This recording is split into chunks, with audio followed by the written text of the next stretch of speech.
So we've had one or two requests on how to play, how best to play from a downhill lie. We have one or two holes here at Staverton, here on the 10th and the second hole, where you sooner or later you're going to find yourself on that downslope. How best to play it. So a couple of things to take into account before we start. One is that if this is a 10-degree slope, then that's going to affect the loft of the club essentially by 10 degrees. Which essentially turns this 9-iron into something like a 7-iron. The ball's going to come lower. You can't do much about that. You've got to play that shot and plan for that shot, which might mean in these drier conditions we've had, although it's raining this morning, that the ball might run a little bit further.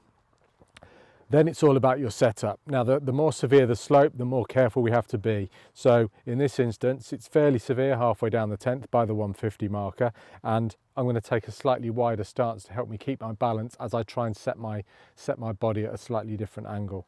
I'm going to put the ball further back in the stance because that's where the club's going to meet the ground sooner. It's going to meet the ground sooner in your swing. If we put it forward, we're really struggling to keep the club going down the slope, and that's the key to success of this shot. So we're going to put the ball back in the stance, take a slightly wider approach, and try and angle our shoulders with the slope. That's going to help us keep the club travelling with the slope. As soon as we try and lift the ball and try and get it in the air, we're likely to top it, thin it, or hit the ground significantly behind. So it's really important that we keep this shoulder angle throughout the shot and almost try and hit the ball low. That's what we're trying to do. So let's have a go at this one. We'll have a quick line up.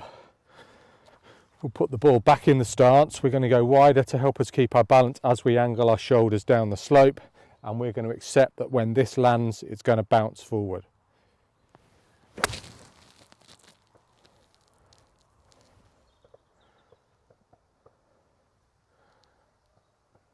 There we are, success. Pick the right club. Ball came off really low, almost like a 6-iron height, and we've managed to get it on the green. No bother there. Just go and get my divot.